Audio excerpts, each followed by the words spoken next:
Welcome to Netanja online classes. Today we will be continuing with the lesson story of microorganisms part 2.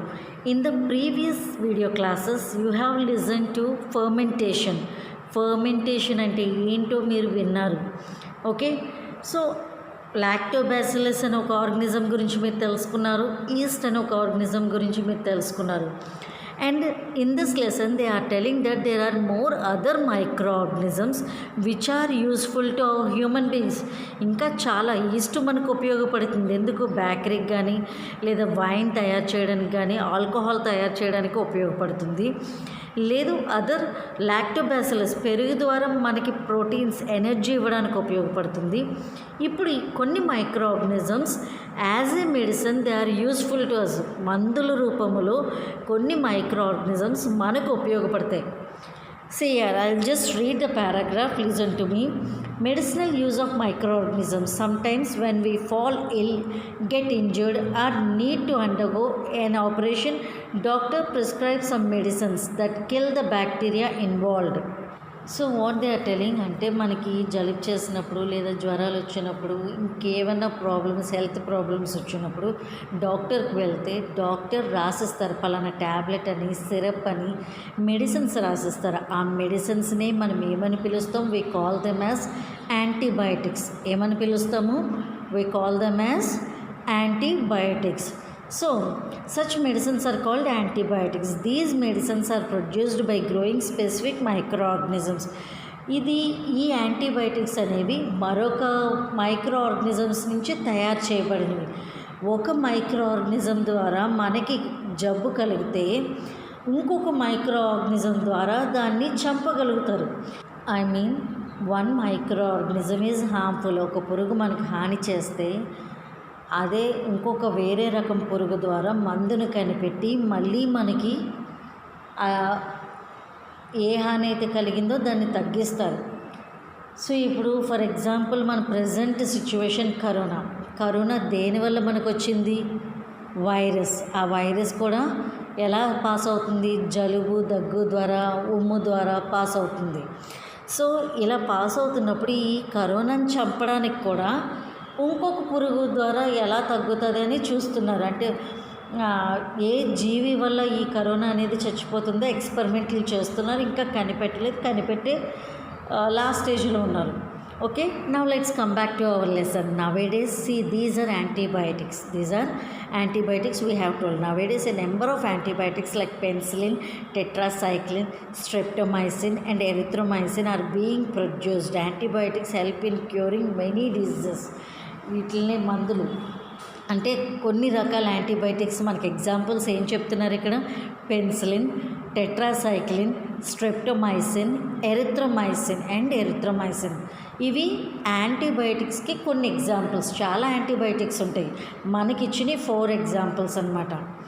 ఈ antibiotics tetracycline అని, erythromycin అని, streptomycin, penicillin అని ఈ antibiotics diseases మీద పనిచేస్తాయి. వేరే డిజీజెస్ మీద లేదా ఇంకా చాలా like year infections, throat infections, skin infections, fever ఇలాంటివి తగ్గించడానికి ఉపయోగపడతాయి. Let us read. Bacterial diseases like typhoid, gonorrhea and prevent infections like septicemia. So మనకు కొన్ని బ్యాక్టీరియల్ ఇన్ఫెక్షన్స్ గోనేరియా అని అండ్ ప్రివెంట్ ఇన్ఫెక్షన్స్ సెప్టిసీమియా అని ఈ కొన్ని రకాల ఇన్ఫెక్షన్స్ ఉన్నాయి. లైక్ యూరిన్ ఇన్ఫెక్షన్స్ ఇలా కూడా ఉంటాయి. ఒక్కొక్కసారి కొంతమంది పాస్ వెళ్తున్నప్పుడు మంట వస్తూ ఉంటుంది. ఇలాంటి కొన్ని infections I just don't want to, మీరు ఇంకా ముందు తెలుసుకుంటారు ఇన్ఫెక్షన్స్లో రకాలేంటి ఎలాగుంటాయి అనేది. బట్ నా పేర్లు మాత్రమే జస్ట్ గుర్తు పెట్టుకోండి. Penicillin, tetracycline, streptomycin. ఓకే, ఈ మెడిసిన్స్ ఏవైతే ఉన్నాయో ఇలాంటి ఇన్ఫెక్షన్స్ అంటే మన శరీరాల్లో కలిగే రోగాల్ని తగ్గించడానికి ఉపయోగపడతాయి. Antibiotics are also use to control bacterial diseases in plants and animals. అలాగే జంతువులు మొక్కల్లో కూడా జబ్బుల్ని తగ్గించే మందుల్ని మనం యాంటీబయాటిక్స్ అంటాం. We must use antibiotics prescribed by qualified doctor. See here, through this lesson they want to tell you one point, that is do you know column. They are telling that antibiotics, ఇప్పుడు సరే మీకు ఆ throat ఇన్ఫెక్షన్కి ఇక్కడ penicillin అన్నారు కదా text బుక్లని, మీరు వెళ్ళి గొంతు నొప్పి ఉంది కదా అని వెళ్ళి పెన్సిలిన్ ట్యాబ్లెట్ కొనుక్కోకూడదు. They are telling you that antibiotics should be used on doctor's prescription. Doctor రాస్తేనే మీరు యాంటీబయాటిక్స్ అనేది వాడాలి. లేదు అంటే డాక్టర్ ప్రిస్క్రిప్షన్ లేకుండా, డాక్టర్ చెప్పకుండా ఎలాంటి యాంటీబయాటిక్స్ వాడకూడదు. అంటే నొప్పులకి పలానా పెన్సిలిన్ లేదా టెట్రాసైక్లిన్ తగ్గుతుంది అని మన టెక్స్ట్ బుక్లో రాసామనుకోండి, కాలు బెనికింది అనుకోండి, కాలు బెనకడానికి మీరు పెన్సిలినో టెట్రాసైక్లినో వేస్తే ఏ జబ్బుకి ఆ మందు ఉంటుంది. ఎగ్జాక్ట్లీ పలానా ఫీవర్కి పలానా యాంటీబయాటిక్ మాత్రమే సరిపోతుందని డాక్టరు చదువుతారు కాబట్టి వాళ్ళకి తెలుస్తుంది. కొన్ని కామన్ మెడిసిన్స్ ఉంటాయి, అది వేరే సంగతి. But one thing you people should remember that whatever antibiotic you will be taking, it should be prescribed by doctor. అలాంటప్పుడే దానికి ఏమైనా రియాక్షన్ వచ్చినా డాక్టర్ చూసుకోగలుగుతారు. డాక్టర్ చెప్పకుండా మీరు ఏమైనా యాంటీబయాటిక్ వేసుకున్నారనుకోండి, తర్వాత మీకు ఏమైనా అయితే మీరు డాక్టర్ దగ్గరికి పరిగెట్టినా ఏ డాక్టర్ కూడా ఏమీ చేయలేరు. అందుకనే ఏ ట్యాబ్లెట్ వేసుకున్నా డాక్టర్ పర్యవేక్షణలు, అంటే by the prescription of the doctor you have to take the medicines. Clear? Unnecessary use of antibiotics affect blood cells which fight infections. అన్నెసరీగా ఎక్కువగా మందులు వాడేసినా సరే మన శరీరం అనేది పాడైపోతుంది. ఎందుకంటే మన బ్లడ్ సెల్స్ అనేవి డిస్టర్బ్ అవుతాయి. Sometimes they may kill useful bacteria two in our intestine and this increase the resistance towards antibiotics. అంటే మనకి పారాసెటమాల్ అని ట్యాబ్లెట్ ఇలాంటివి ఉంటాయి. పారాసెటమాల్ ట్యాబ్లెట్ అందరికీ బాగా తెలిసిందే, జ్వరానికి వేసుకుంటారు. సరే అని జ్వరం వచ్చిన ప్రతిసారి పారాసెటమాల్ ట్యాబ్లెట్ వేసుకుంటే కొద్ది రోజులకు ఆ జ్వరానికి ఆ పారాసెటమాల్ ట్యాబ్లెట్ కూడా పనిచేయదు. ఉదాహరణకి మీకు ఫర్ ఎగ్జాంపుల్ మీ అందరికీ బాగా ఇష్టమైంది మ్యాగీ నూడిల్స్, చాలామందికి ఇష్టమైంది, ఈవెన్ మీ ఆల్సో. సరే బాగుంటుంది, టేస్ట్ బాగుంటుంది కదా అని ఒకరోజు తింటారు మ్యాగీ నూడిల్స్, రెండో రోజు తింటారు, మూడో రోజు తింటారు. ఇంకా అలాగ భోజనం మానేసి వట్టి మ్యాగీ నూడిల్సే తింటూ ఉంటే మీరు హెల్తీగా ఉంటారా, బలంగా ఉంటారా చెప్పండి? ఒక్కసారి ఆలోచించండి. మ్యాగీ నూడిల్స్ డైలీ ఉదయం సాయంత్రం మ్యాగీ నూడిల్సే మనం తినలేం కదా. తింటే ఏమవుతుంది? కడుపు నొప్పి వస్తుంది, మోషన్స్ వస్తాయి, జ్వరం వస్తుంది. బాగుంటుంది కదా అని ఎక్కువగా తినకూడదు. ఏదో ఒక్కసారి, మళ్ళీ కొద్ది రోజులు అయిన తర్వాత మళ్ళీ ఇంకొకసారి తినచ్చు, కానీ కంటిన్యూస్గా తినకూడదు. ట్యాబ్లెట్స్ కూడా అలాంటివి. ఎప్పుడైనా బాగాలేదు, ఒంటిలో బాగాలేదు అన్నప్పుడు డాక్టర్ చెప్పినంత వరకే వేసుకోవాలి. కానీ తగ్గుతుంది కదా అని చెప్పి ప్రతిసారి ఇష్టం సార్ అంటే టైం లేకుండా ట్యాబ్లెట్స్ అనేవి రెగ్యులర్గా యూజ్ చేయకూడదు. క్లియర్? సో నా అంటే ఇంకా ట్యాబ్లెట్ పవర్ కూడా పనిచేయదు మీ శరీరంలో, ట్యాబ్లెట్కి అలవాటు పడిపోతుంది మీ శరీరం. ఇక్కడ అదే చెప్తున్నారు. Increases the resistance towards antibiotics. ఇంకా ట్యాబ్లెట్ని కూడా తట్టుకోగలిగే శక్తి మీ శరీరానికి వచ్చేస్తుంది. Excess use of antibiotics weakens the body. ఎక్కువ మందులు వాడినా నీరసం కూడా ఉంటుందన్నమాట, మనకు బలం తగ్గిపోతుంది, బలం రాదు కదా. ఒక్కసారి ట్యాబ్లెట్ వాడితే మనకి జ్వరం తగ్గి బలం వస్తుంది, కానీ అదే ట్యాబ్లెట్ మళ్ళీ వాడితే మాత్రం జ్వరంతో పాటు జ్వరం తగ్గడం కాదు కానీ నీరసం కూడా వస్తుంది, ఇంకా మళ్ళీ కోలుకోలేమన్నమాట. ఓకే, నా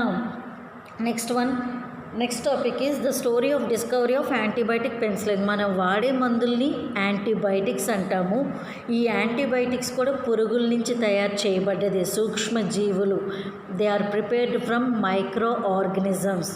సో ఆ యాంటీబయాటిక్స్ ఎలా తయారు చేయబడ్డాయి అనే దానికి story. How the penicillin antibiotic is discovered. See, the story of discovery of antibiotic penicillin. Dr. Alexander Fleming was an army doctor in the First World War. మొదటి ప్రపంచ యుద్ధంలో అలెగ్జాండర్ ఫ్లెమింగ్ డాక్టర్గా పనిచేశారు. అలెగ్జాండర్ ఫ్లెమింగ్ అనే ఇతను డాక్టర్గా పనిచేశారు. So now he observed that many injured soldiers died because of bacterial infections of wounds. అంటే మొదటి ప్రపంచ యుద్ధంలో ఎంతోమంది గాయపడి గాయాల వల్లే చనిపోయారు చాలామంది. He was working on antibiotics in his lab. ఆ సమయంలో అలెగ్జాండర్ ఫ్లెమింగ్ యాంటీబయాటిక్స్ మీద పనిచేస్తున్నారు. అంటే మందుల్ని కనిపెట్టే పనిలోనే అలెగ్జాండర్ ఫ్లెమింగ్ అప్పటికి మొదటి ప్రపంచ యుద్ధం టైంలోని కొత్త మెడిసిన్స్ కనిపెట్టే పనిలోనే అలెగ్జాండర్ ఫ్లెమింగ్ గారు ఉన్నారు. సో అలెగ్జాండర్ ఫ్లెమింగ్ చూసారనమాట, ఇలా మొదటి ప్రపంచ యుద్ధంలో చాలామంది గాయపడి చనిపోతున్నారు, వీళ్ళకి ఏదైనా మందు కనిపెట్టాలి అని మెడిసిన్స్ కనిపెట్టే పనిలో డిస్కవరీ ఎక్స్పెరిమెంట్స్, ల్యాబ్లో ఎక్స్పెరిమెంట్స్ చేస్తారు చూడండి, ఆ వర్క్లో ఉన్నారు. So what happen, he was working on antibiotics in his lab. Medicines కనిపెట్టే పనిలో ఉండగా one day he keenly observe that some fungi were preventing the growth of bacteria. ఏంటి, ఒకరోజు ఏం అబ్జర్వ్ చేశాడు, ఒక ఫంగై, మీకు already 5 types of micro organisms పేర్లు చెప్పాము ఇంతకుముందు లెసన్లో. ఇప్పుడు ఇక్కడ ఏంటి అబ్జర్వ్ చేశారు, ఫంగై అనే పురుగు బ్యాక్టీరియాని పెరగనివ్వట్ల. ఫంగై అనే micro organism is not allowing the bacteria to grow.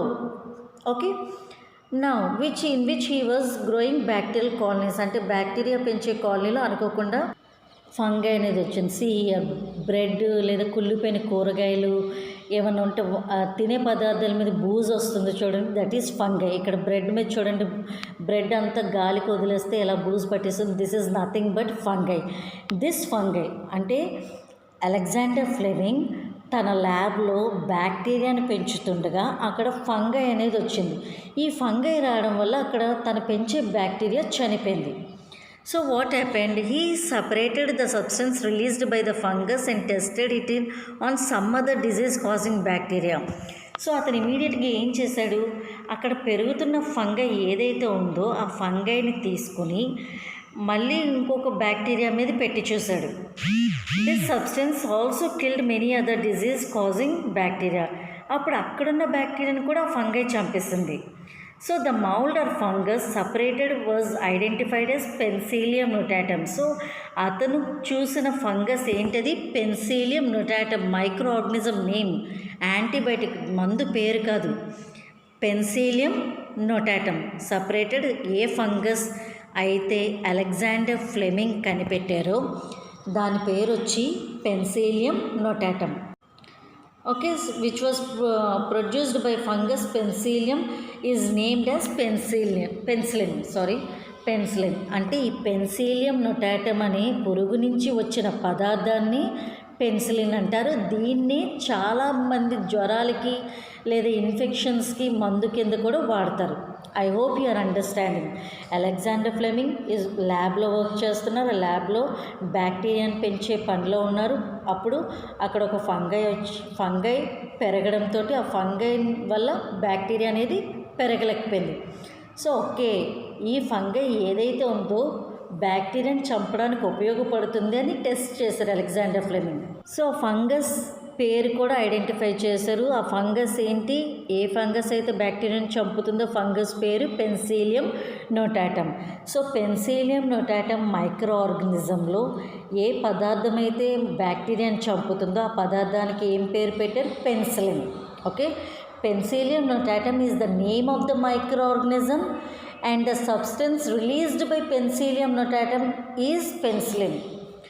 అర్థమైందా? పెన్సిలియం నొటాటమ్ అనేది మైక్రో ఆర్గనిజం పేరు, పెన్సిలియం నొటాటమ్ నుంచి వచ్చే సబ్స్టెన్స్ పేరు penicillin, that kills bacteria. Okay, so నా killed by bacteria generally named as antibiotics. So ఆ పెన్సిలిన్నే, ఎందుకంటే పెన్సిలిన్ యాంటీ బ్యాక్టీరియాని చంపుతుంది కాబట్టి దాన్ని యాంటీబయాటిక్ అని పేరు పెట్టారు doctor Fleming, Alexander Fleming. The discovery of antibiotic penicillin was announced in 1929. అంటే దాని గురించి బాగా ఎక్స్పెరిమెంట్ చేసి పెన్సిలిన్ అనేది ఒక మందు, పెన్సిలియం నొటాటమ్ నుంచి వచ్చిన ఒక మందు అని పబ్లిక్కి అనౌన్స్ చేసింది ఎప్పుడు, 1929లో. 1945 doctor Alexander Fleming was awarded the Nobel prize along with other scientist. ఆయనకి హెల్ప్ చేసిన సైంటిస్ట్కి అలాగే అలెగ్జాండర్ ఫ్లెమింగ్ గారికి కూడా అవార్డు అనేది ఇచ్చారు. ఎందుకు అవార్డు ఇచ్చారు, పెన్సిలిన్ అనే మందు కనిపెట్టినందుకు. Okay, the discovery of penicillin paved the way to discovery of many antibiotics. ఈ పెన్సిలిన్ కనిపెట్టడం ద్వారా ఇంకా టెట్రాసైక్లిన్, స్ట్రెప్టోమైసిన్ ఇలాంటి మందులు కూడా కనిపెట్టడం జరిగింది. Okay, erythromycin, can our body prevents the disease without using antibiotics? కొన్ని జబ్బుల్ని మనం మందులు వాడకుండా మనం తగ్గించుకోగలమా?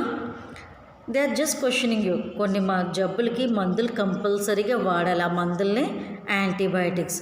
మనం ఇక్కడ దేని గురించి విన్నాం?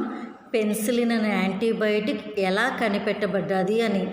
పెన్సిలిన్ అనే యాంటీబయాటిక్ ఎక్కడి నుంచి వచ్చింది? ఫంగస్ పెన్సిలియం నొటాటమ్ నుంచి వచ్చింది. ఈ పెన్సిలిన్ దేన్ని చంపుతుంది? బ్యాక్టీరియాని కిల్ చేస్తుంది. ఓకే, ఎవరు కనిపెట్టారు? Alexander Fleming. Doctor Alexander Fleming. ఏ టైంలో కనిపెట్టారు? ఫస్ట్ వరల్డ్ వార్ టైంలో కనిపెట్టారు. Okay, clear?